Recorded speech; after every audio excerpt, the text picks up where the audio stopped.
اگر کتاب مقدس خدا کی وحی سے لکھی گئی ہے تو اس میں اختلافات قرت اور تضاد جو قلبی نسخوں میں موجود ہیں نہ ہوتے۔ سامعین گرامی قدر، اس سوال کے دو حصے ہیں۔ پہلے حصے میں یہ کہا گیا ہے جو کہ اختلاف قراءت کے بارے میں ہے، دوسرے حصے میں قلبی نسخوں میں تضاد کے بارے میں بات کی گئی ہے۔ اس سے پہلے کہ ہم آگے بڑھیں، ہم ایک بات کی وضاحت کر دینا لازمی سمجھتے ہیں، اور وہ یہ ہے کہ جو لوگ منطق سے واقف نہیں ہوتے جب منطقی اصطلاحات استعمال کرتے ہیں تو غلط فہمی کا شکار ہو جاتے ہیں اور دوسروں کو بھی غلط فہمی میں مبتلا کرتے ہیں۔ منطق میں 3 مختلف الفاظ ہیں اور ان میں فرق کرنا لازمی ہے۔ پہلا لفظ اختلاف ہے۔ اس کی مثال یہ سمجھ لیجئے کہ باہر کوئی ایکسیڈنٹ ہو جاتا ہے، آپ ایک صاحب سے پوچھتے ہیں کیا ہوا، وہ کہتے ہیں گاڑی نے ایک راہگیر کو کچل دیا۔ دوسرے صاحب سے پوچھتے ہیں، وہ کہتے ہیں بھائی ٹویوٹا چڑھ گئی آدمی پہ۔ تیسرے آدمی سے پوچھتے ہیں، وہ کہتے ہیں بھائی ٹویوٹا کرولا تھی جس نے بیچارے غریب آدمی کو رگڑ دیا۔ چوتھے صاحب سے پوچھتے ہیں، وہ کہتے ہیں ٹویوٹا کرولا 2005 کا ماڈل، ہر نئی گاڑی، اور لیکن کسی کو معلوم نہیں، ان کو چلانے کی تمیز نہیں ہے، ایک آدمی کو بیچارے کو اچھا خاصا جا رہا تھا، اس کے اوپر چڑھ دوڑی۔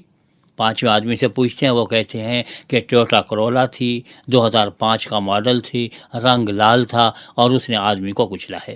تو ان بیانات میں اختلاف ہے۔ ایک صاحب صرف گاڑی کہتے ہیں، ایک ٹویوٹا کہتے ہیں، ایک ٹویوٹا کرولا کہتے ہیں، ایک ٹویوٹا کرولا 2005 کا ماڈل بتاتے ہیں، ایک ٹویوٹا کرولا 2005 کا ماڈل اور لال رنگ بتاتے ہیں۔ لیکن یہ پانچوں بیانات ایک وقت میں صحیح ہو سکتے ہیں کہ وہ گاڑی ہو، وہ ٹویوٹا ہو، ٹویوٹا کرولا ہو، 2005 کا ماڈل ہو، اس کا رنگ لال ہو۔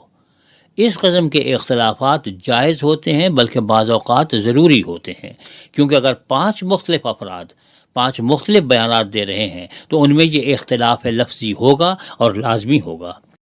آپ نے اس مثال سے ایک اور چیز بھی ملاحظہ فرمائی ہوگی کہ گاڑی چڑھ دوڑی، گاڑی چڑھا دی، کچل دیا، تو یہ بھی اختلاف لفظی ہے، لیکن مفہوم میں کوئی اختلاف نہیں۔ دوسری چیز منطق میں تضاد ہوا کرتی ہے۔ تضاد یہ ہے کہ آپ کہتے ہیں کہ اس پین کا رنگ سفید ہے، ہم کہتے ہیں کالا ہے، تو سیدھی سی بات یہ ہے کہ اگر یہ سفید ہے تو کالا نہیں ہے، اور اگر یہ کالا ہے تو سفید نہیں ہے۔ یعنی ایک چیز کے ہونے سے دوسری چیز کا نہ ہونا لازم آتا ہے، لیکن اس کے برعکس صحیح نہیں، کیونکہ اگر یہ سفید نہ ہو تو ضروری نہیں کہ یہ کالا ہو سکتا ہے یہ نیلا ہو، پیلا ہو، ادا ہو، کوئی اور رنگ کا ہو۔ اسی طرح سے اگر یہ کالا نہ ہو تو ضروری نہیں کہ یہ سفید ہو، یہ ادا، پیلا، نیلا کا، ہرا کسی بھی رنگ کا ہو سکتا ہے۔ اس قسم کے تضادات کہلاتے ہیں۔ اس میں اگر ایک بات کے صحیح ہونے سے دوسری بات غلط ہوتی ہے، لیکن ایک بات کے غلط ہونے سے دوسری بات لازماً صحیح نہیں ہوتی۔ تیسری چیز جو منطق میں آتی ہے وہ تناقض ہے، جسے کانٹرڈکشن کہتے ہیں۔ کانٹرڈکشن یہ ہے کہ اگر ہم کہیں کہ اس کا رنگ سفید ہے اور آپ کہیں کہ غیر سفید ہے، تو اب یہ کانٹرڈکشن ہے، کیونکہ اگر یہ سفید ہے تو غیر سفید نہیں ہو سکتی، غیر سفید ہے تو سفید نہیں ہو سکتی، اگر یہ سفید نہیں ہے تو لازماً غیر سفید ہے، اور اگر یہ غیر سفید نہیں ہے تو لازماً سفید ہے۔ یعنی ایسی صورت میں ایک چیز کے ہونے سے دوسری چیز کا نہ ہونا اور ایک چیز کے نہ ہونے سے دوسری چیز کا ہونا لازم آتا ہے۔ بائبل میں اس قسم کے نہ تضاد ہیں نہ تناقض ہے، اختلاف لفظی ضرور موجود ہے، اور یہ ہونا بھی چاہیے، کیونکہ اگر مختلف افراد ایک ہی واقعے کو بیان کرتے ہیں تو ان کے الفاظ مختلف ہوں گے، ان کا نقطہ نظر مختلف ہوگا، اور وہ اپنے اپنے انداز سے اس بات کو بیان کریں گے۔ اس میں جو پہلی بات کہی گئی تھی وہ یہ ہے کہ کاتب نے اختلاف کیا ہے، اختلافات قرت موجود ہے۔ بھئی اختلاف قرت تو موجود رہے گا، اسے آپ مٹا نہیں سکتے۔ جس زمانے میں نقطے نہیں ہوتے تھے، جس زمانے میں زیر زبر پیش نہیں ہوتے تھے، ایسے لفظ کو پڑھنے کے لیے کیا مختلف طریقے نہیں ایجاد کیے جائیں گے؟ ایک لفظ لکھا ہوا ہے، پہلے 3 شوشے بنے ہوئے ہیں، پھر اس کے بعد ایک شوشہ ہے، پھر آگے ایک لمبا سا ڈنڈا ہے، پڑھیں اس کو۔ ایک صاحب کہتے ہیں سبب ہے، دوسرے صاحب کہتے ہیں سیب ہے، تیسرے صاحب کہتے ہیں سنت ہے، چوتھے صاحب کہتے ہیں سبت ہے، یہ لیجیے اب کیا ہے؟ اور ایک اور صاحب کہتے ہیں نہیں بھی، تو حضرت شیس علیہ السلام کا نام ہے، اور یہ سارے کے سارے ممکن ہیں۔ اس قسم کے جب اختلافات قرأت آتے ہیں تو ہم یہ دیکھتے ہیں کہ سیاق و سباق میں کون سا صحیح بیٹھتا ہے، کون سا صحیح نہیں بیٹھتا۔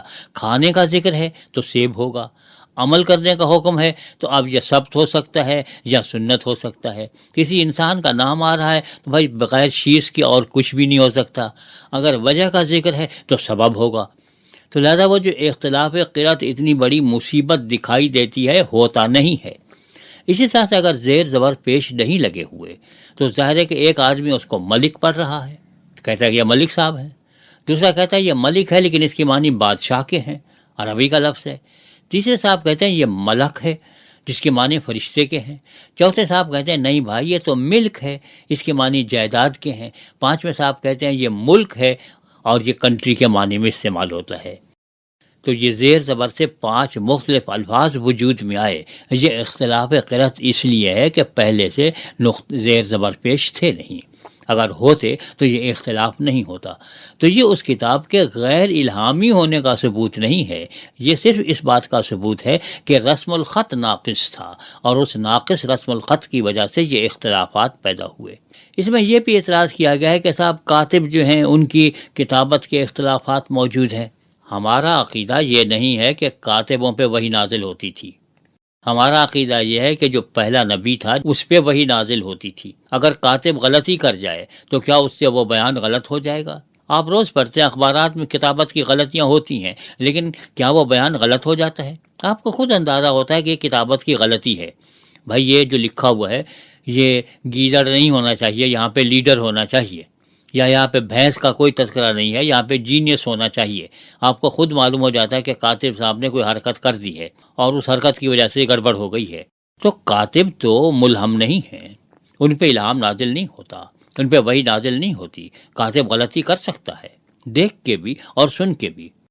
کاتب نے سنا دستار والی بربت، اب اس کی مرضی ہے کہ وہ 10 اور تار کو الگ الگ کر دے اور یہ کہے کہ 10 تار والی بربت، یعنی ایسی بربت جس میں 10 تار لگے ہوئے ہیں بجانے کے لیے، یا اس کا دل بھی چاہے تو ایک ہی لفظ بنا کے کہتے 10 تار والی بربت، یعنی ایسی بربت جو پگڑی کے اندر رکھی جاتی ہے۔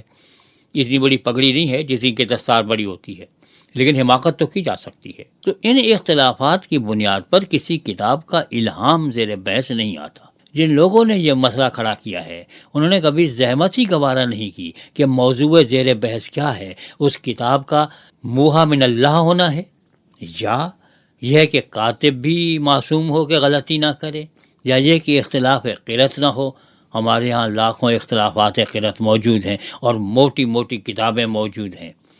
ایک موجم القراءات کتاب ہے ڈاکٹر عبداللطیف کی، 11 جلدوں پر، اور تقریباً 7,500 صفحات ہیں۔ اختلافات قرأت کی بھرمار ہے، لیکن اس سے کسی کتاب کا یہ ثابت نہیں ہوتا کہ وہ کتاب وہی ان سے نہیں ہے، بلکہ صرف یہ ثابت ہوتا ہے کہ ہاں لوگوں نے مختلف انداز میں مختلف الفاظ کو پڑھ لیا، اور پڑھنے پہ کوئی پابندی نہیں ہے، جو جیسے بھی پڑھ لے بھائی، لکھا ہو دم بخود اور پڑھتا رہے دم نجود، تو ہم اس کا کیا بگاڑ سکتے ہیں؟ ایسا کوئی لفظ نہ بھی ہو تب بھی وہ پڑھتا چلا جائے۔ وہ بلاغت ربود کا تو آپ کو معلوم ہے کہ صاحب وہ لکھا ہوا تھا بلاغت ربود، اور ان صاحب نے بلا الگ کر دیا اور غتر بود الگ کر دیا، اور کہا کہ صاحب یہ غتر بود کیا ہوتا ہے؟ تو اس وقت سے اردو میں ایک محاورہ ایجاد ہو گیا، غتر بود کرنا، یعنی چیزوں کو گڑبڑ کر دینا۔